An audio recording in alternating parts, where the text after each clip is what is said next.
Donc on va essayer de revoir un petit peu ce qu'on a fait ce matin en cours, surtout pour ceux qui n'étaient pas là, bien entendu. Donc dans ce TP, on veut retourner une liste, c'est-à-dire ranger ces éléments dans l'ordre inverse. Pour faire ça, on va procéder par ajout successif. On verra qu'après, peut-être qu'il y a d'autres façons de le faire. Donc comment on va faire cela? On va d'abord prendre une première méthode qui consiste à retirer un à un chaque élément de la liste de départ, que j'appelle LST, en prenant à chaque fois le dernier. Et cet élément qu'on retire de la liste de départ, on l'ajoute dans une liste LSTR. Ce qui suppose que LSTR devra être initialisé. Donc voilà le pseudocode que vous auriez dû avoir à compléter, là je vous l'ai fait. Donc on initialise une liste vide. Tant que LST, la liste de départ, est non vide, on enlève le dernier élément et on garde sa valeur qu'on va aller ajouter à la fin de LSTR. Alors en fait, je vais vous faire quand même une petite explication ici. Si vous prenez une liste, par exemple, je ne sais pas, 1, 2, 3, 4, et on veut la retourner, on prend le dernier et on crée une liste vide pour commencer. Donc on va prendre le dernier et on va l'ajouter à la fin de la liste. Pour le premier, la fin de la liste, ça ne veut pas dire grand-chose. On commence, on prend le dernier, donc le 3, et on l'ajoute à la fin de la liste. C'est ça qui est important. Et on prend toujours le dernier, ici c'est 2, et on l'ajoute à la fin de la liste. Et on prend à nouveau le dernier, mais c'est pas grave, et on va aller l'ajouter à la fin de la liste. Et bien que l'algorithme en fait consiste à toujours prendre le dernier, l'ajouter à la fin de la liste, et à la fin du coup on a une liste, on obtient une liste qui contient les mêmes éléments mais dans l'ordre inverse. Alors, pour prendre le dernier et l'enlever de la liste et l'ajouter à la fin de la liste, on va utiliser la fonction pop que vous connaissez déjà. Par exemple, si on crée une liste toute simple qui contient juste 1, 2, 3, quand on fait A égale lst.pop, on fait deux choses. Ici, c'est lst.pop sans rien dans les parenthèses, donc par défaut, c'est le dernier. Si on avait mis lst.pop 0, ça aurait enlevé l'élément de l'indice 0, donc le 1, et du coup, A prendrait la valeur 1. Ici, on fait lst.pop sans rien, donc lst.pop sans rien, ça enlève le dernier, donc le 3, et ça renvoie, donc ici, on va avoir A égale 3. Ici, on fait print A et lst, et vous voyez bien qu'on a A qui vaut 3, et LST qui vaut plus maintenant que 1, 2, on a bien enlevé le dernier élément. Donc en fait, cette instruction-là, A égale LST.pop, fait exactement cette partie-là de l'algorithme, enlever le dernier élément dans LST et le stocker dans A. Donc le code à compléter, que vous avez à compléter ici, voilà. Donc je vous propose de mettre la vidéo en pause, faire l'exercice, et puis ensuite vous reprenez la vidéo et je vous donnerai la correction. Donc voilà la correction. LST était LSTR, une liste vide, c'est une initialisation. Tant que LST n'est pas vide, on prend le dernier élément, on le garde en mémoire dans LM, et puis on va aller l'ajouter à la fin de LSTR. Pour ajouter à la fin, vous pouvez utiliser append. Donc lstr.append élément, ça ajoute l'élément dans la liste LSTR. Il ne reste plus après la boucle qu'à renvoyer LSTR. Un code relativement simple. On va l'exécuter pour que vous voyez, et je vais dire un petit mot sur comment il faut tester un code. Ici, on a fait juste un premier test, où on vous a qui était déjà préprogrammé. Déjà, première chose, on va vérifier si on prend une liste de longueurs différentes. Donc, j'ajoute par exemple un élément, voilà, et ça marche toujours. Il faudrait aussi tester ce qui se passe quand on appelle reverse pop avec une liste vide. Donc là, je fais lst une liste vide, j'appelle reverse pop de lst. Ça me renvoie une liste vide, normal, hein, on retourne les éléments d'une liste où il n'y en a pas, ben c'est la même. Mais ce qui est important, c'est que le code ne fasse pas d'erreur. Donc, qu'est-ce qui se passerait si j'avais une liste avec un seul élément? Ben, voilà. Donc là, du coup, on a vérifié que tout marche bien. Pour compléter ça, qu'est-ce qu'on fait quand on fait ce append là? On peut le faire autrement. Il y a une autre façon de faire append, c'est de concaténer des listes. C'est-à-dire qu'on a LSTR et on veut ajouter dans LSTR un élément. Donc, on peut écrire ça comme ça revient exactement au même que le append_val que vous aviez utilisé dans le code précédent. Donc là, c'est une concaténation d'une liste, plus qui veut dire concaténation et non pas addition, une autre liste. Et vous voyez que val, je l'ai mis entre crochets ici, parce que si j'avais mis val tout seul, ça n'aurait pas été une liste, ça aurait été juste une valeur, donc un entier. Quand ici on écrit lm égale lst.pop, lm c'est un entier en fait, en tout cas un élément de la liste. D'accord? Donc du coup, le code devient ceci. Au lieu de faire lstr égale lstr.append, au lieu de faire lstr.append élément, j'écris lstr égale concaténation de lstr avec la liste élément. Et je voudrais juste vous montrer ce qui se passe si vous mettez les crochets ici, c'est-à-dire que ici, qu'est-ce que vous faites? Vous faites la concaténation d'une liste avec un entier. Et évidemment, on ne peut pas faire ça. Et vous allez obtenir un message type erreur. C'est important que vous compreniez bien les messages d'erreur que vous avez dans ce genre-là pour pouvoir savoir comment les corriger. Qu'est-ce qu'on vous dit ici? Can only concatenate list, not int, to list. En gros, en français, ça donne on ne peut concaténer une liste et non pas des entiers avec une liste. Or là, on a bien concaténé une liste avec un entier et c'est pas correct. D'accord? D'où les deux crochets qu'on met ici pour créer une liste qui tient un seul élément qui est celui qu'on vient de retirer. Voilà. On va passer à la deuxième partie de l'exercice. On va faire une initialisation. C'est un peu plus compliqué. Et vous avez l'habitude de ce genre de code où on initialise une variable avant de la modifier dans une boucle. Par exemple, ici, pour calculer la somme des éléments d'une liste, on fait somme égale 0. Puis pour i allant de 0 jusqu'à n de lst, somme plus égale lst de i, qui ajoute, donc c'est un accumulateur, qui ajoute tous les éléments de lst i dans la variable somme, et puis à la fin, on a calculé la somme. On a vu une autre variante de ce genre de code, je vais vous la mettre ici.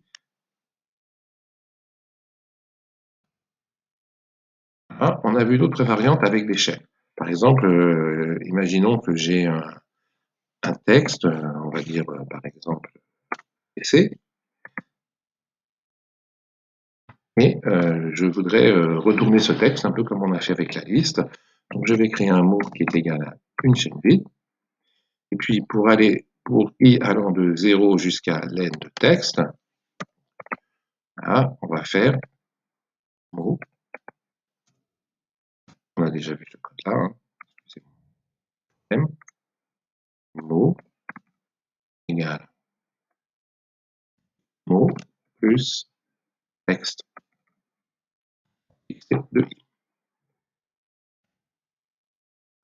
Donc là, on crée un texte ABC, un mot vide, et puis pour chaque lettre du mot, pour i allant de 0 à len de txt, on aurait pu l'écrire autrement, on va ajouter dans mot la nouvelle lettre. Alors si on fait ça, on va prendre d'abord le A, puis on va l'ajouter dans le mot vide, on n'aura que A, puis après on va prendre le B, et on va à nouveau l'ajouter dans le mot qui contenait A, donc ça va faire AB, puis après on va prendre le C, puis on va l'ajouter à la fin du mot, et donc ça va nous faire ABC. On dit à la fin de la boucle, mot, ce sera égal à ABC. Si on avait voulu inverser, il aurait fallu ajouter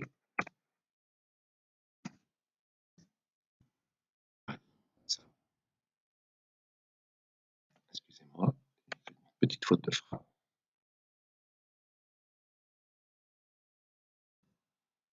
Donc là, on fait l'inverse. Chaque lettre du mot, on va faire txt de i, donc cette lettre, plus le mot. On va concaténer une lettre avec un mot. Pardon. Et donc, quand on va concaténer, on va prendre le A, on va le concaténer avec la chaîne vide, il n'y aura que A. Puis après, on va prendre le B et on va concaténer B avec le A, donc on va mettre BA. Puis après, on va prendre le C et on va l'ajouter devant encore. Et donc, on va faire CBA. C'est pratiquement le même code, sauf qu'ici, on ajoute devant, mais on aurait aussi bien pu faire en ajoutant Donc là, il est 2 fois. Excusez-moi. Alors, ces initialisations de ce genre, vous en avez l'habitude. Vous avez vu qu'on peut initialiser à une valeur numérique, on peut initialiser à une chaîne vide, on peut aussi parfois initialiser à une liste vide. Vous avez vu ça. Ici, et c'est ce qu'on a fait dans le cas précédent.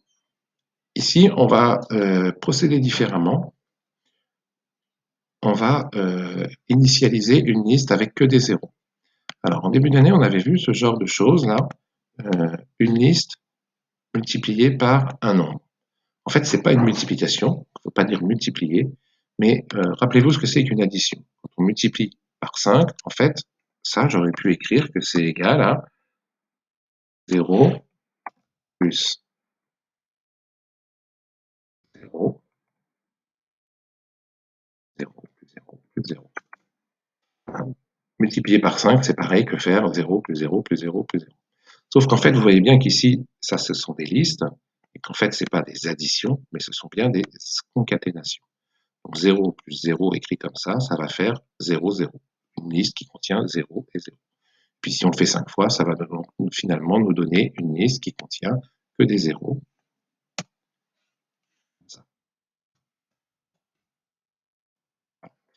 Donc vérifions. J'enlève tout ça. J'exécute.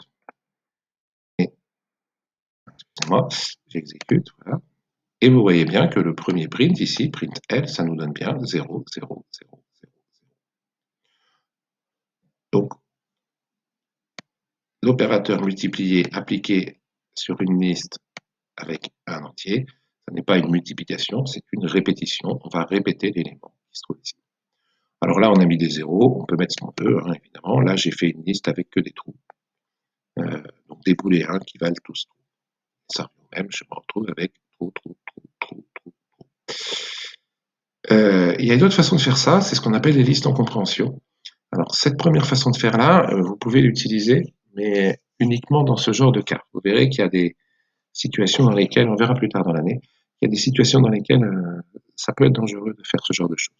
Il vaut bien mieux utiliser cette notation-là, qui est un peu plus longue, mais qui est beaucoup plus fiable, avec une liste en compréhension. Donc, qu'est-ce que c'est que ce i for i in range 5?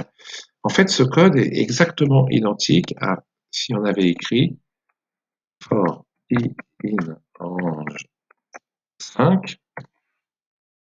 D'abord, il faudrait faire L égale vide pour initialiser une liste vide, et on aurait fait L.append.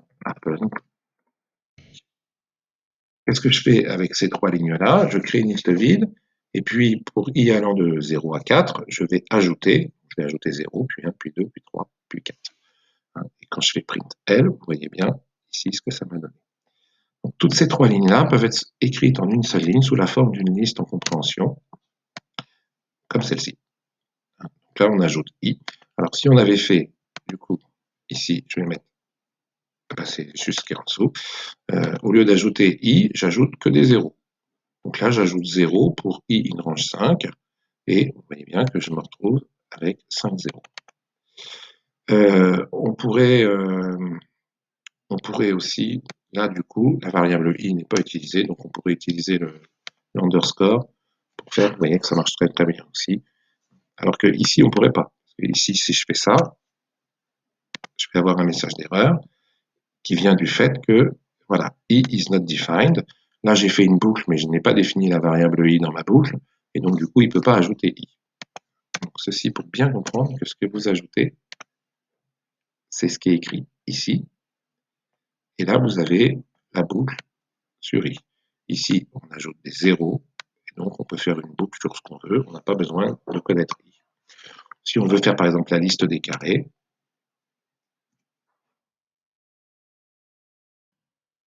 excusez-moi, ici du coup, la liste des carrés, 0, 1, 4, 9, 16, c'est bien la liste des carrés pour tous les entiers de 0 jusqu'à 4. Voilà, alors avec ça, on va pouvoir à nouveau refaire un code. Je vais vous laisser, vous allez à nouveau mettre en pause et vous allez pouvoir travailler de votre côté. On va créer une liste donc, qui contient eh bien, n0. Hein. Je vais vous faire juste le début ici, je vais faire n égale len de LST. Hein, comme ça, cette variable n peut nous servir. Donc, vous allez d'abord créer une liste de n0. Ensuite, vous allez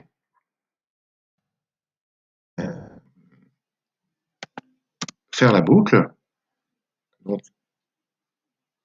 boucle tant que LST non vide, hein, on va faire pareil, on va prendre le même code. Dans la boucle, qu'est-ce qu'on va faire? Eh bien, on va enlever le dernier LST, comme tout à l'heure, et on va le garder dans la variable, et on va non plus ajouter, mais cette fois-ci modifier un élément de la liste retournée. Donc là, vous allez créer, ça c'est str égale outro. Donc vous allez modifier un élément. Alors du coup, comme on a enlevé le dernier, il faut modifier le premier. Puis après, on va enlever encore le dernier, mais elle a été raccourcie, donc en fait c'est l'avant-dernier. Et cette fois-ci, il faudra aller le mettre à la position 1. Puis après, on va enlever encore le dernier, mais qui sera donc l'avant-avant-dernier, et lui, il faudra aller le mettre à la position 2. Vous voyez bien que la position, l'indice de l'élément qu'on doit modifier dans LSTR, elle augmente de 1. Donc, je vais vous rajouter quand même une petite aide ici. On va dire qu'on commence à l'index 0.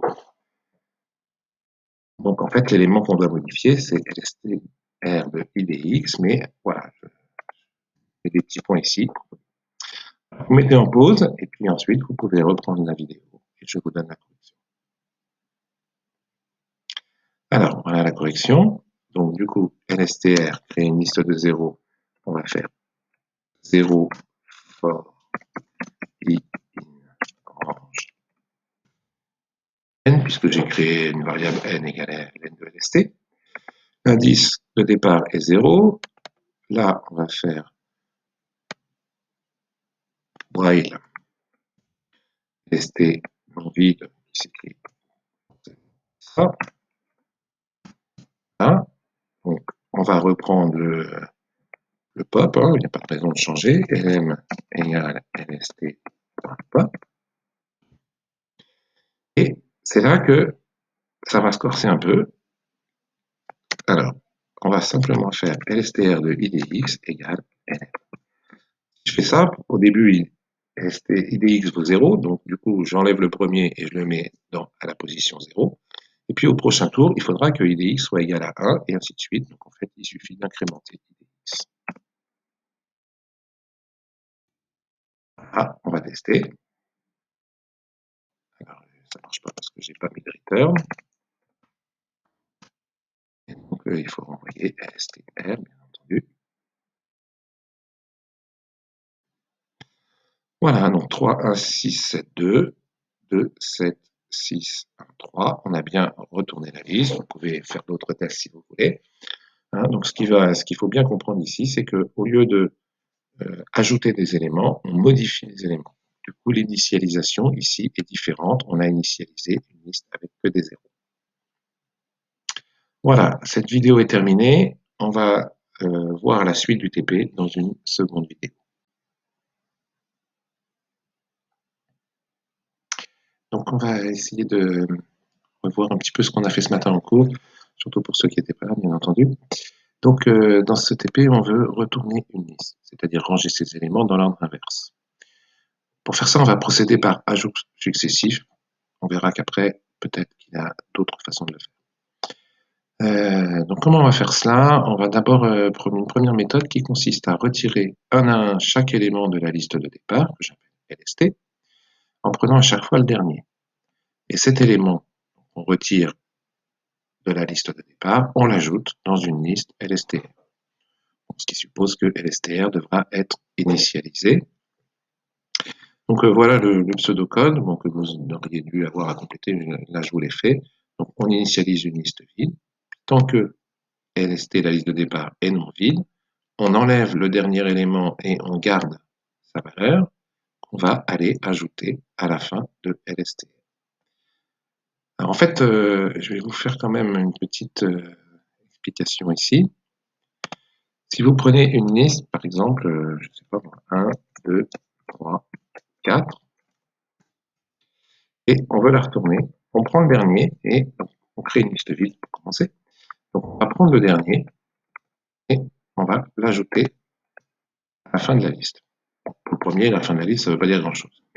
On commence, on prend le dernier, donc le 3, et on l'ajoute à la fin de la liste. C'est ça qui est important. Et on prend toujours le dernier, ici c'est 2, et on l'ajoute à la fin de la liste. Et on prend à nouveau le dernier, mais c'est pas grave, et on va aller l'ajouter à la fin de la liste. Et bien que l'algorithme en fait consiste à toujours prendre le dernier, l'ajouter à la fin de la liste, et à la fin du coup on a une liste, on obtient une liste qui contient les mêmes éléments mais dans l'ordre inverse. Alors, pour prendre le dernier et l'enlever de la liste et l'ajouter à la fin de la liste, on va utiliser la fonction pop que vous connaissez déjà. Par exemple, si on crée une liste toute simple qui contient juste 1, 2, 3, quand on fait A égale lst.pop, on fait deux choses.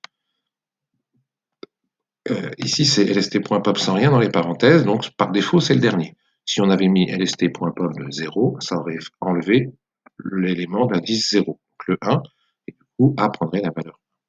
Ici, on fait lst.pop sans rien.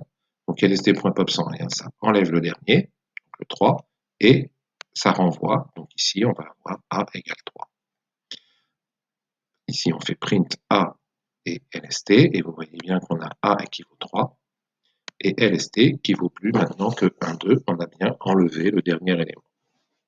Donc en fait, cette instruction-là, A égale lst.pop, fait exactement cette partie-là de l'algorithme, enlever le dernier élément dans lst et le stocker dans A. Donc le code à compléter, que vous avez à compléter ici, voilà. Donc je vous propose de mettre la vidéo en pause, faire l'exercice, et puis ensuite vous reprenez la vidéo et je vous donnerai la correction. Donc voilà la correction. LST était LSTR, une liste vide, c'est une initialisation. Tant que LST n'est pas vide, on prend le dernier élément, on le garde en mémoire dans LM, et puis on va aller l'ajouter à la fin de LSTR. Pour ajouter à la fin, vous pouvez utiliser append. Donc lstr.append élément, ça ajoute l'élément dans la liste LSTR. Il ne reste plus après la boucle qu'à renvoyer LSTR. Un code relativement simple. On va l'exécuter pour que vous voyez, et je vais dire un petit mot sur comment il faut tester un code. Ici, on a fait juste un premier test où on vous a qui était déjà préprogrammé. Déjà, première chose, on va vérifier si on prend une liste de longueurs différentes. Donc, j'ajoute par exemple un élément. Voilà, et ça marche toujours. Il faudrait aussi tester ce qui se passe quand on appelle reverse pop avec une liste vide. Donc là, je fais lst une liste vide, j'appelle reverse pop de lst. Ça me renvoie une liste vide, normal, hein, on retourne les éléments d'une liste où il n'y en a pas, ben c'est la même. Mais ce qui est important, c'est que le code ne fasse pas d'erreur. Donc, qu'est-ce qui se passerait si j'avais une liste avec un seul élément? Ben, voilà. Donc là, du coup, on a vérifié que tout marche bien. Pour compléter ça, qu'est-ce qu'on fait quand on fait ce append là? On peut le faire autrement. Il y a une autre façon de faire append, c'est de concaténer des listes. C'est-à-dire qu'on a LSTR et on veut ajouter dans LSTR un élément. Donc, on peut écrire ça comme ça revient exactement au même que le append val que vous aviez utilisé dans le code précédent. Donc là, c'est une concaténation d'une liste, plus qui veut dire concaténation et non pas addition, une autre liste. Et vous voyez que val, je l'ai mis entre crochets ici, parce que si j'avais mis val tout seul, ça n'aurait pas été une liste, ça aurait été juste une valeur, donc un entier. Quand ici on écrit lm égale lst.pop, lm c'est un entier en fait, en tout cas un élément de la liste. D'accord? Donc du coup, le code devient ceci. Au lieu de faire lstr égale lstr.append, au lieu de faire lstr.append élément, j'écris lstr égale concaténation de LSTR avec la liste éléments. Et je voudrais juste vous montrer ce qui se passe si vous mettez les crochets ici, c'est-à-dire que ici, qu'est-ce que vous faites? Vous faites la concaténation d'une liste avec un entier. Et évidemment, on ne peut pas faire ça. Et vous allez obtenir un message type erreur. C'est important que vous compreniez bien les messages d'erreur que vous avez dans ce genre-là pour pouvoir savoir comment les corriger. Qu'est-ce qu'on vous dit ici? Can only concatenate list, not int, to list. En gros, en français, ça donne on ne peut concaténer une liste et non pas des entiers avec une liste. Or là, on a bien concaténé une liste avec un entier et c'est pas correct. D'accord? D'où les deux crochets qu'on met ici pour créer une liste qui tient un seul élément qui est celui qu'on vient de retirer. Voilà. On va passer à la deuxième partie de l'exercice. On va faire une initialisation. C'est un peu plus compliqué. Et vous avez l'habitude de ce genre de code où on initialise une variable avant de la modifier dans une boucle. Par exemple, ici, pour calculer la somme des éléments d'une liste, on fait somme égale 0. Puis pour i allant de 0 jusqu'à n de lst, somme plus égale lst de i, qui ajoute, donc c'est un accumulateur, qui ajoute tous les éléments de lst i dans la variable somme. Et puis, à la fin, on a calculé la somme. On a vu une autre variante de ce genre de code, je vais vous la mettre ici.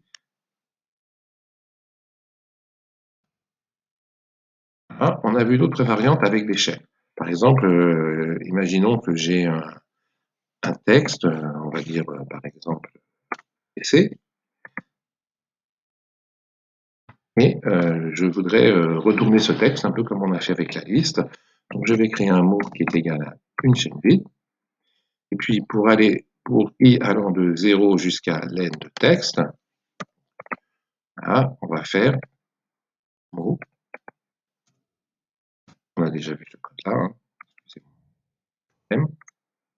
Mot égale mot plus texte de i. Donc là, on crée un texte ABC, un mot vide, et puis pour chaque lettre du mot, pour i allant de 0 à len de txt, on aurait pu l'écrire autrement, on va ajouter dans mot la nouvelle lettre. Alors si on fait ça, on va prendre d'abord le A, puis on va l'ajouter dans le mot vide, on n'aura que A, puis après on va prendre le B, et on va à nouveau l'ajouter dans le mot qui contenait A, donc ça va faire AB, puis après on va prendre le C, puis on va l'ajouter à la fin du mot, et donc ça va nous refaire ABC. On dit à la fin de la boucle, mot, ce sera égal à ABC. Si on avait voulu inverser, il aurait fallu ajouter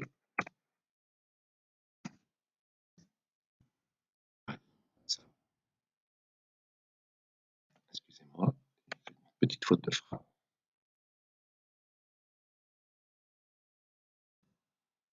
Donc là, on fait l'inverse.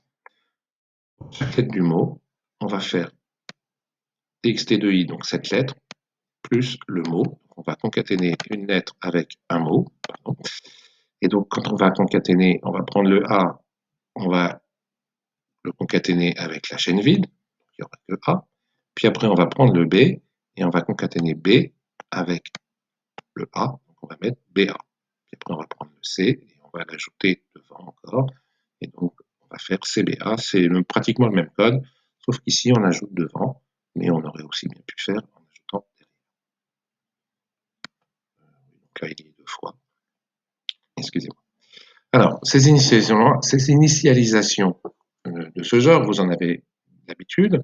Vous avez vu qu'on peut initialiser à une valeur numérique, on peut initialiser à une chaîne vide, on peut aussi parfois initialiser à une liste vide. On avait vu ça. Ici, et c'est ce qu'on a fait dans le cas précédent.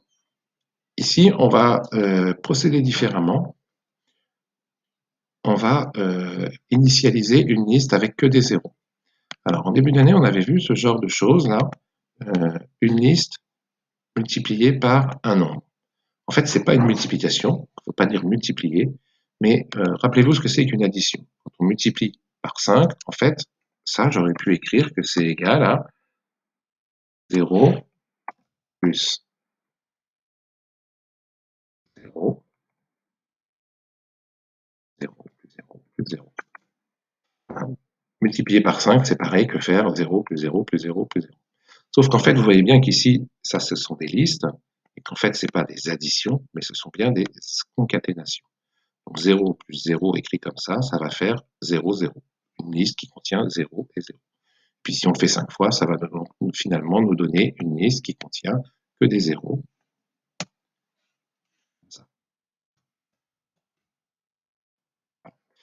Donc vérifions. J'enlève tout ça. J'exécute. Et, excusez-moi, j'exécute, voilà. Et vous voyez bien que le premier print ici, print L, ça nous donne bien 0, 0, 0, 0. Donc, l'opérateur multiplier appliqué sur une liste avec un entier, ce n'est pas une multiplication, c'est une répétition. On va répéter l'élément qui se trouve ici. Alors là, on a mis des zéros, on peut mettre ce qu'on veut, hein, évidemment. Là, j'ai fait une liste avec que des trous. Donc des boulets qui valent tous trous. Ça même, je me retrouve avec trou, trou, trou, trou, trou, trou. Il y a une autre façon de faire ça, c'est ce qu'on appelle les listes en compréhension.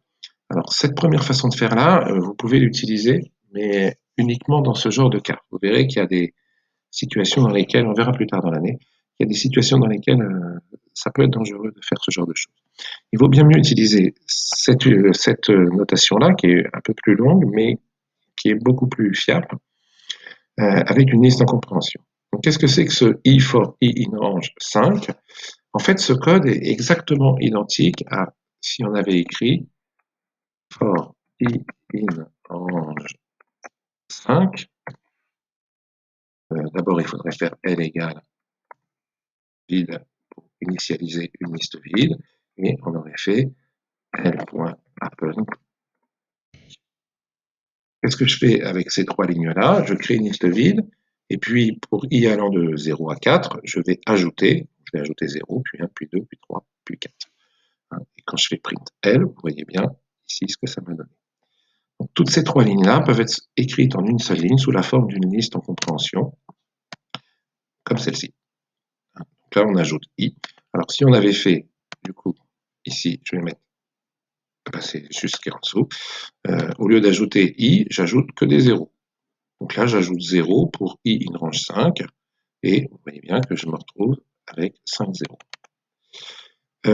On pourrait aussi, là du coup, la variable i n'est pas utilisée, donc on pourrait utiliser l'underscore pour faire, vous voyez que ça marche très très bien aussi. Alors que ici, on ne pourrait pas. Ici, si je fais ça, je vais avoir un message d'erreur qui vient du fait que, voilà, i is not defined.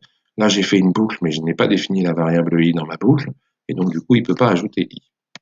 Donc, ceci pour bien comprendre que ce que vous ajoutez, c'est ce qui est écrit ici, et là, vous avez la boucle sur i. Ici, on ajoute des zéros, et donc on peut faire une boucle sur ce qu'on veut, on n'a pas besoin de connaître i. Si on veut faire par exemple la liste des carrés,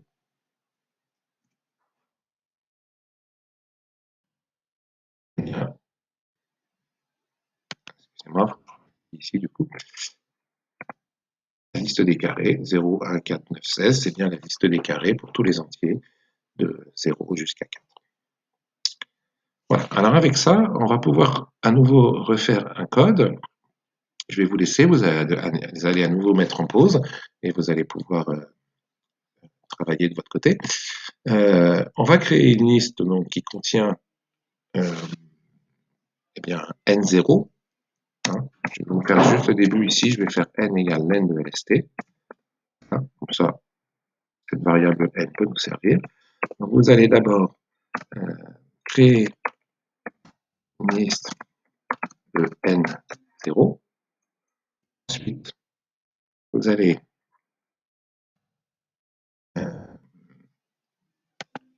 faire la boucle. Donc, boucle tant que lst est en vide, on va faire pareil, on va prendre le même code. Dans la boucle, qu'est-ce qu'on va faire? Eh bien, on va enlever le dernier LST comme tout à l'heure, et on va le garder dans variable, et on va non plus ajouter, mais cette fois-ci modifier un élément de la liste retournée. Donc là, vous allez créer, ça c'est str égale outro. Donc vous allez modifier un élément. Alors du coup, comme on a enlevé le dernier, il faut modifier le premier. Puis après, on va enlever encore le dernier, mais elle a été raccourcie, donc en fait c'est l'avant-dernier. Et cette fois-ci, il faudra aller le mettre à la position 1. Puis après, on va enlever encore le dernier, mais qui sera donc l'avant-avant-dernier, et lui, il faudra aller le mettre à la position 2. Vous voyez bien que la position, l'indice de l'élément qu'on doit modifier dans LSTR, elle augmente de 1. Donc, je vais vous rajouter quand même une petite aide ici. On va dire qu'on commence à l'index 0. Donc en fait, l'élément qu'on doit modifier, c'est LSTR de IDX, mais voilà, je mets des petits points ici. Vous mettez en pause, et puis ensuite, vous pouvez reprendre la vidéo, et je vous donne la correction. Alors, voilà la correction. Donc du coup, LSTR crée une liste de 0. On va faire 0 for i in orange n, puisque j'ai créé une variable n égale à n de LST. L'indice de départ est 0. Là, on va faire while LST non vide, qui s'écrit ça. Là. Donc, on va reprendre le pop, hein, il n'y a pas de raison de changer. lm égale lst.pop. Et c'est là que ça va se corser un peu. Alors, on va simplement faire lstr de idx égale lm. Je fais ça, au début, idx vaut 0, donc du coup, j'enlève le premier et je le mets à la position 0. Et puis au prochain tour, il faudra que idx soit égal à 1, et ainsi de suite. Donc en fait, il suffit d'incrémenter idx. Ah, on va tester. Alors, ça ne marche pas parce que j'ai pas mis de return. Et donc, il faut renvoyer lstr, bien entendu. Voilà, donc 3, 1, 6, 7, 2, 2, 7, 6, 1, 3. On a bien retourné la liste. Vous pouvez faire d'autres tests si vous voulez. Hein, donc, ce qu'il faut bien comprendre ici, c'est qu'au lieu de ajouter des éléments, on modifie les éléments. Du coup, l'initialisation ici est différente. On a initialisé une liste avec que des zéros. Voilà, cette vidéo est terminée. On va voir la suite du TP dans une seconde vidéo.